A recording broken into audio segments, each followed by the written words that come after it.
Assalamualaikum warahmatullahi wabarakatuh. Balik lagi bersama gue Ivan di channel Jalan Bersama. Kali ini gue kedatangan tamu nih, Mas Danu dari Bangka. Ini Bangka Jakarta ya, bukan Bangka Belitung. Jadi Iya kenalin benar. nih, Mas Danu nih. Ya nama gue Danu. Ya gue tinggal di Bangka, Jakarta Selatan. Ya, Mas Danu kesehariannya ngapain aja nih? Gue saat ini sih lagi usaha kecil-kecilan sih ya, bisa dibilang UMKM lah. Di bidang bakery gitu. Roti ya, Iya. bikin roti. Kalau Mas Danu punya Instagramnya, Punya.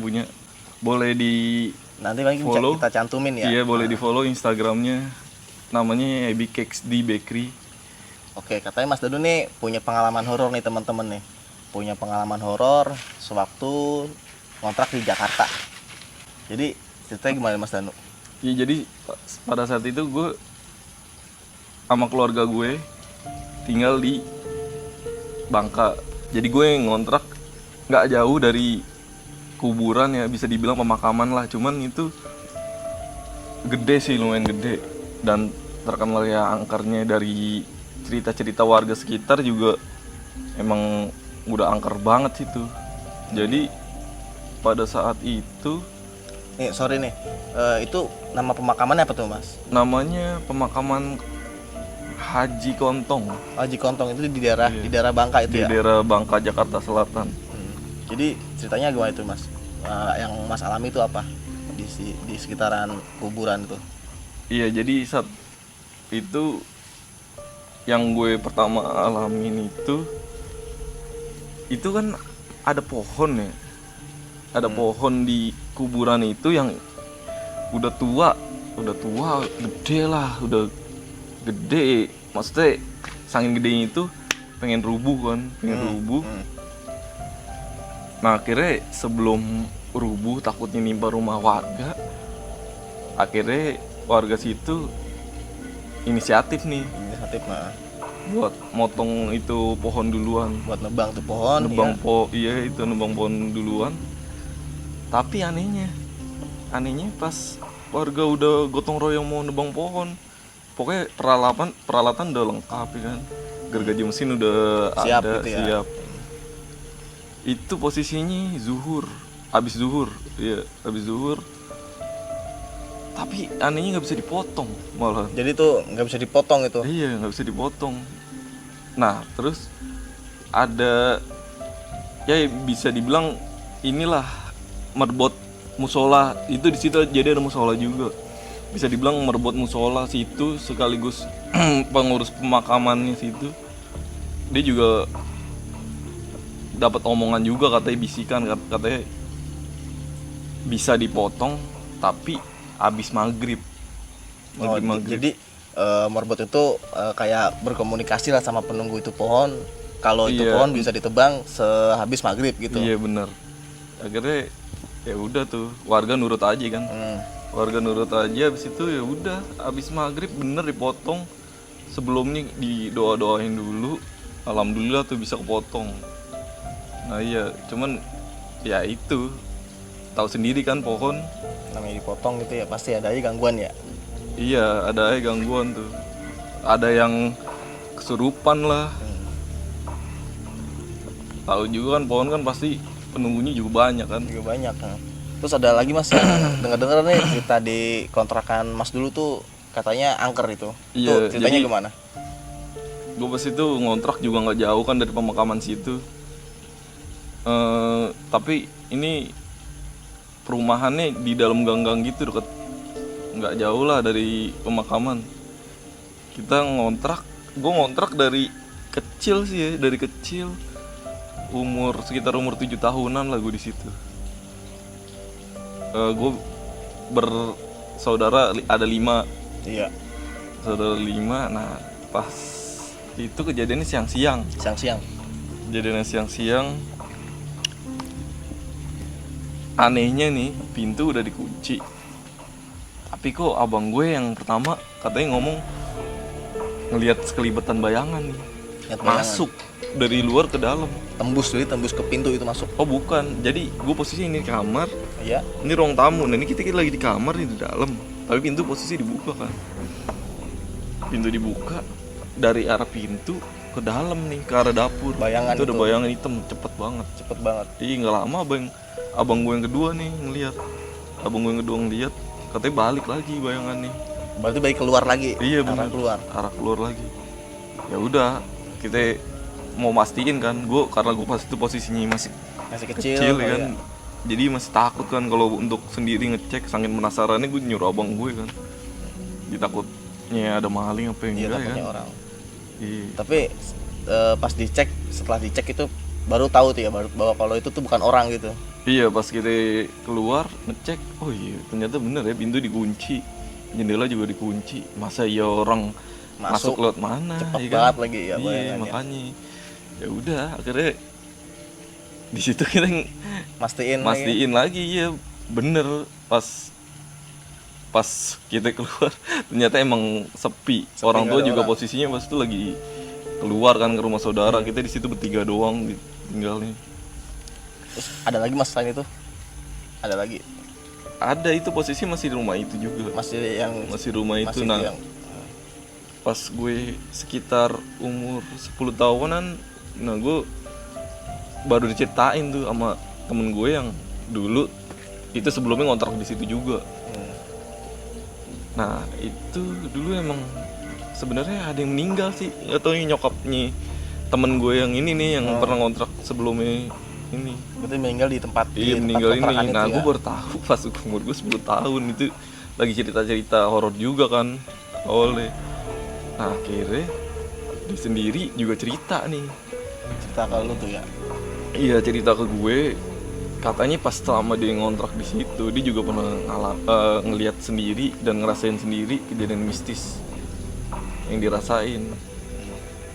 Itu jadi posisinya kan kita masuk rumah, ini ruang tamu lebar nih. Nah ini kamar 2 di kiri dari pas kita masuk pintu ini.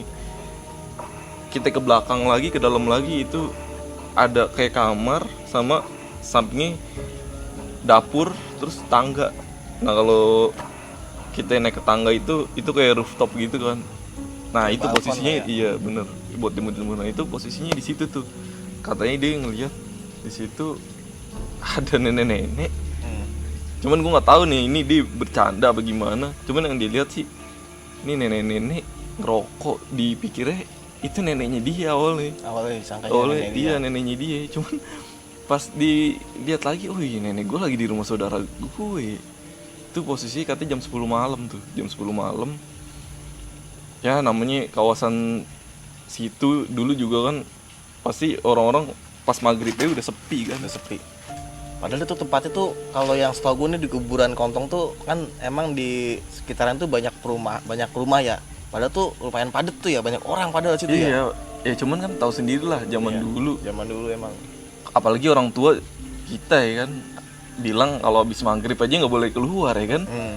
Katanya takut digondol Kolong makhluk wewe. halus lah, kalau wewe lagi. Iya. Terus ada lagi mas selain itu yang apa? Yang maksudnya yang mas masih ingat gitu. Ada lagi nih. Jadi posisinya gue masih ngontrak di situ juga nih. Jadi ada SD, namanya SD 03 pagi.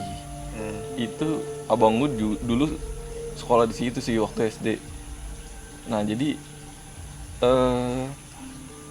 posisinya gue sama abang gue ini diajakin tante gue ini dari adiknya nyokap gue ya kan.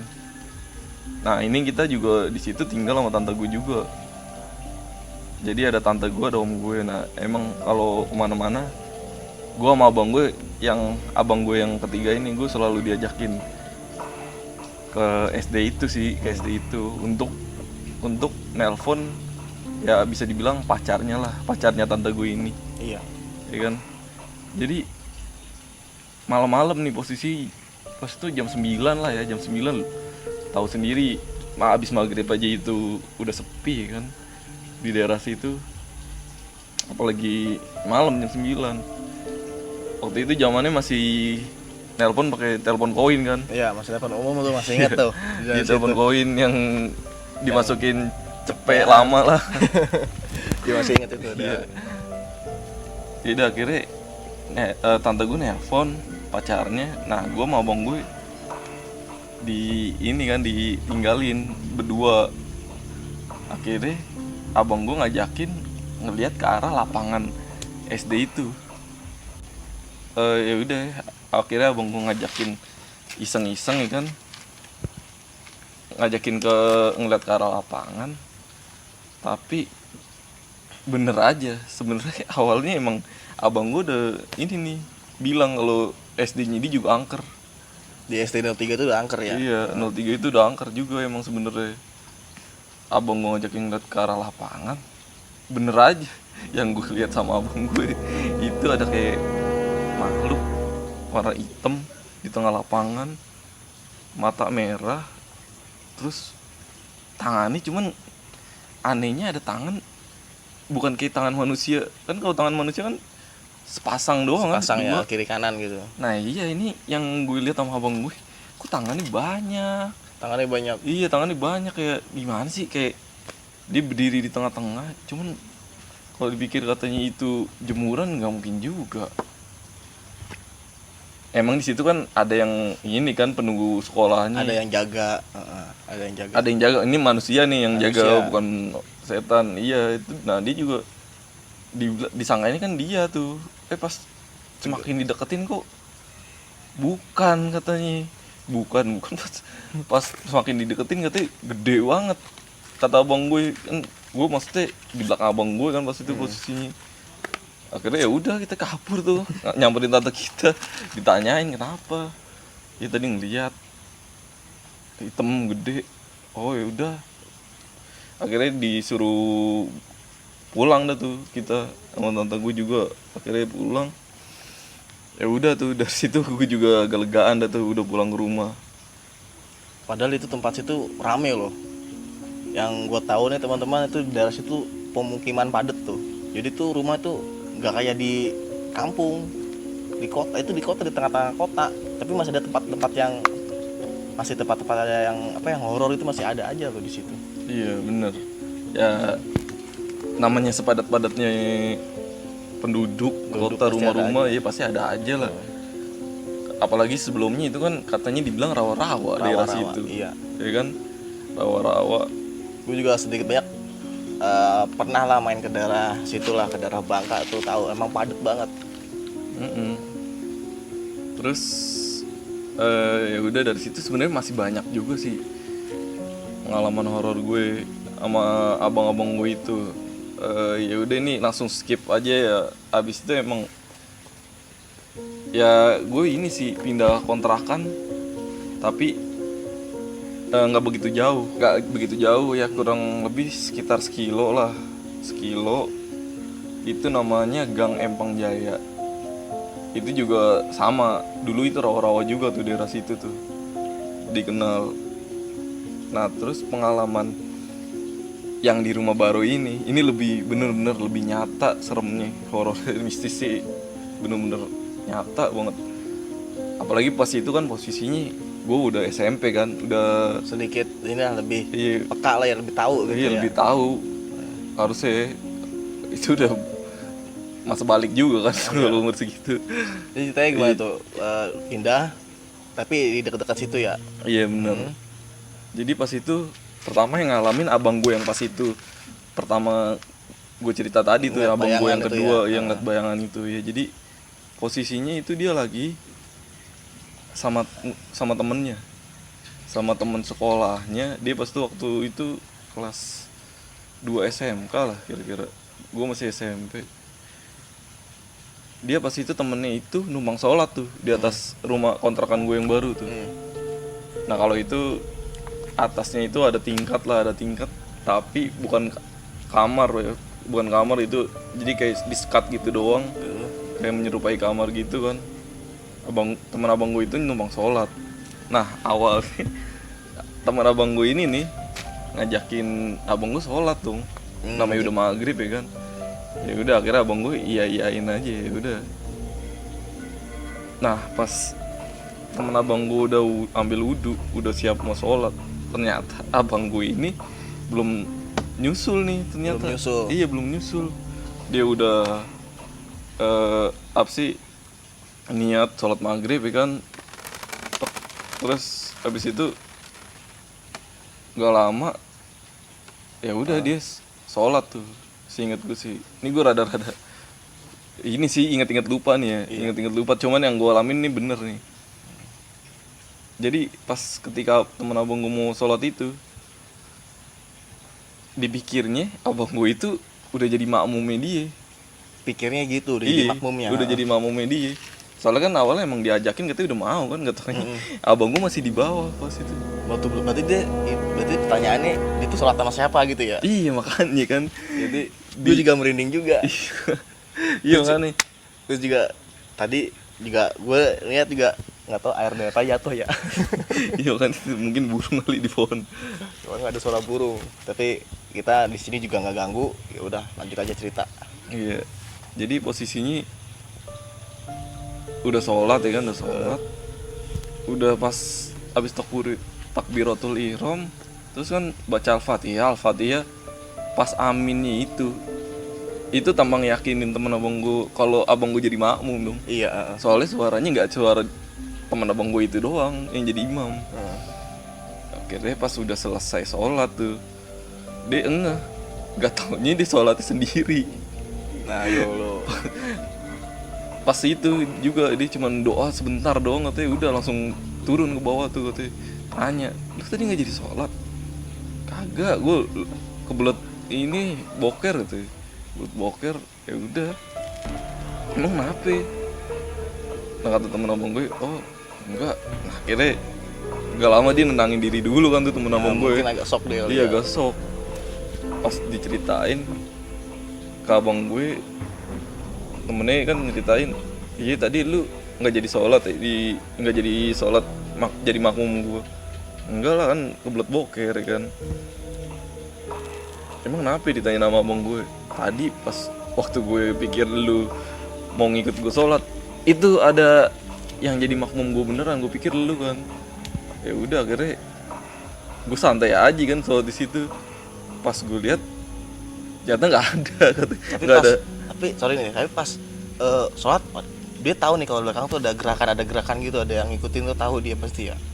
Ya gimana sih namanya sholat kan maksudnya kita harus tetap usuh kan. Yang bikin dia yakinin doang itu abang gue dari belakang ya cuman suara aminnya itu sih. Oh, berarti setelah al-fatihah pas kan mesti ngucapin amin tuh, berarti iya, tuh dia ngedenger ada amin sampai rokaat terakhir tetap dijawab amin juga. Amin juga. Iya. Juga ikut merinding gue. Iya makanya kan, sama ini gue nyeritain juga.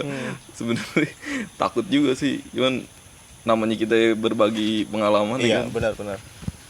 Jadi tuh mungkin tuh jin muslim itu ya, jin muslim yang bisa jadi jin muslim, bisa jadi emang jin yang non muslim tapi pengen ngelunturin namanya. Kan katanya kan kita sampai sholat pun aja jin kan masih ngeganggu umat muslim kan, biar nggak fokus. Tapi alhamdulillahnya temen abang gue fokus sih sampai terakhir. Ya udah akhirnya dicerita ke abang gue, dibilang nggak jadi makmum, ya udah agak sedikit takut lah. Iya. Abang gue juga nih yang tadinya mau sholat di atas, dia jadi akhirnya di bawah pas denger temennya kayak gitu kan. Nah dari situ abang gue juga ternyata ngalamin sendiri masalah kisah mistis di rumah itu tuh. Jadi pas abang gue, nyokap gue baru tuh, ternyata di samping rumah gue itu ada sumur tua. Jadi pintu depan gue itu memang buat akses masuk biasa lah ya kan. Nah ini di belakangnya ini ada pintu lagi nih buat akses ke gang belakang, cuman itu gang belakang sempit banget, jarang dilaluin orang kan. Itu kayak gang mati lah gitu ya. Iya, paling kalau dilaluin orang paling orang-orang yang tinggal di gang situ juga lah ya kan. Ya udah akhirnya pas kita cek iseng-iseng kan ke samping gang, katanya di situ ada sumur tua. Tapi sumur tua udah nggak dipakai lagi dan udah ditutup sama kayak papan gede gitu kan. Nah katanya emang di situ sebelumnya juga emang ada banyak kejadian itu mistis juga. Padahal ini di tengah-tengah kota nih teman-teman nih. Iya di tengah-tengah kota, tapi ya namanya dulu rawa kan kita nggak tahu. Iya, kan rawa kan asal usulnya juga kita nggak tahu kan. Iya. Cuma ada usul-usul lain nih di balik kata Bangka ini kan. Iya. Kita juga belum tahu kan, Bener. banyak ya. Ada yang bilang Bangka itu katanya bangke, nggak tahu Iya, dah. itu juga kata juga nih. Gue udah Iya, denger bangke. dari bangke. apa Nah, gimana. pas kita nanya orang dulu kan katanya maksudnya bangke gimana tuh? Iya dulu katanya ada yang bilang tempat pembuangan mayat lah, apalah, nama itu rawa-rawa ya kan. Iya. Ada yang pembunuhan dibuangnya ke situ lah. Ya, namanya posisi kita pas itu masih pada kecil ya kan, orang-orang tua kita yang tahu di situ kan. Nah ini ada ngalamin lagi nih abang gue sendiri yang tadi habis itu ya kan, abang gue yang kedua itu yang temennya sholat itu kan, dia ngalamin sendiri. Jadi pas itu posisinya abang gue yang pertama ini dia udah kerja kan, nah ya maksudnya udah kerja, dia punya penghasilan lah, akhirnya dia sisihin sebagian penghasilannya untuk beli komputer nih, jadi biar adiknya nggak gaptek amat lah tuh pada. Iya, soalnya kan adiknya kan juga maksudnya ada tugas sekolah, biar enak lah, nggak usah ke warnet. Nah di situ posisinya abang gue yang kedua ini nih ngalamin sendiri, dia lagi main komputer, terus online kan, online gue nggak tahu itu dia pas itu posisinya chat di aplikasi apa gitu, pokoknya kayak aplikasi sosial gitu lah bisa. Friendster kali ya. Friendster Bukan Friendster, kayak chat online gitu. Chat online. Iya langsung apa ya, lupa dah gue pokoknya chat online. Itu gue inget namanya Ebadi deh kalau nggak salah. Oh, Ebadi, heeh. Iya itu kan chat online langsung ya. Heeh. Iya langsung. Jadi posisinya abang gue lagi main Ebadi malam-malam, dia ketemu nih sama ini lawan pembicaraannya. Nah lawan pembicaraannya itu anehnya, aduh sumpah gue merinding. Gue mau nyeritain anehnya, tahu seluk beluk tempat abang gue tinggal sama keluarga gue di situ ngontrak. Dia ditanya kan, namanya siapa? Ya namanya disamarin aja lah ya, namanya takut mungkin ada yang ngerasa sama atau gimana. Namanya Elisa lah. Iya. Tentunya si Elisa ini ditanyain kan sama abang gue, rumahnya di mana? Di Bangka. Oh sama dong kata abang gue, sama dong. Bangka berapa? Bangka 2. Di mana tuh? Di Gang Empang Jaya. Oh sama dong kata abang gue gitu kan. Sama dong. Emang di mananya rumahnya? Rumah aku di samping rumah kamu. Sumpah ini gue merinding beneran tuh lihat tuh. Sedangkan itu rumah yang dibilang yang lu telusurin tadi tuh sebelahnya tuh sumur ya. Sumur iya, tua. itu sumur tua. Paling ada rumah lagi itu yang agak di belakangannya lagi. Sedangkan yang di samping itu rumah rumah bukan sumur tua. Ya udah akhirnya abang gue ngiranya ini mungkin temennya kali ini iseng. Cuman kalau dipikir-pikir namanya Ebadi kan, chat online itu kan kayaknya ngacak gitu ya, Random, orangnya random. Kok bisa pas Dipikir, banget iya, gitu kok ya. bisa pas banget. Akhirnya abang gue bener-bener sangat penasaran nih, sampai nanya-nanya nih. Emang nama kamu siapa ya? Lisa. Oh, kamu tinggal di Bangka juga? Iya, tinggal di Bangka samping rumah kamu. Nah, itu tuh yang bikin abang gue langsung agak shock kan. Perasaan samping sumur tua deh. Ini bercanda ya kata abang gue gitu kan. Enggak kok, aku serius. Nah, pas di saat itu dia juga sambil ngetik ya ada ketawanya kan, abang gue juga jadi parno juga kan. Jadi pas dia ngetik, sambil ngetik ada suara ketawa-tawa gitu. Iya bener, ada suara ketawa-tawa. Perempuan itu pasti ketawa. Iya. Ya udah akhirnya abang gue ini kan mastiin lagi, emang kamu bener tinggal di samping yang sumur itu? Iya bener kok, kalau nggak percaya cek aja. Dia kayak nantangin gitu kan posisinya. Itu kan sumur digituin kan sama abang gue. Itu kan sumur. Iya emang aku dulu pernah tinggal di situ, tapi nah ini yang dibikin mungkin kalian gak percaya sih. Jadi dulu posisinya itu katanya rumahnya itu emang sebenarnya rawa-rawa bener zaman dulu. Cuman itu sumur udah ada tuh dari zaman dulu. Zaman dulu ada sumur tuh ya. Iya udah. Nah itu sumurnya yang itu. Jadi sekarang tadinya itu rumah mungkin jarang-jarang kan deket rawa ya kan, jarang-jarang. Nah dia ini cerita nih, katanya dia pas tuh lagi nimba, tiba-tiba katanya kepleset dalam sumur, akhirnya meninggal lah. Meninggal sumur. Iya meninggal. ya mungkin yang diceritain itu ya dirinya sendiri kali ya, sendiri, bener mungkin rumahnya emang di situ gitu. Iya, ya udah akhirnya nggak lama abang gue langsung offline. Udah nih abang gue lagi langsung offline, langsung turun dah ke bawah.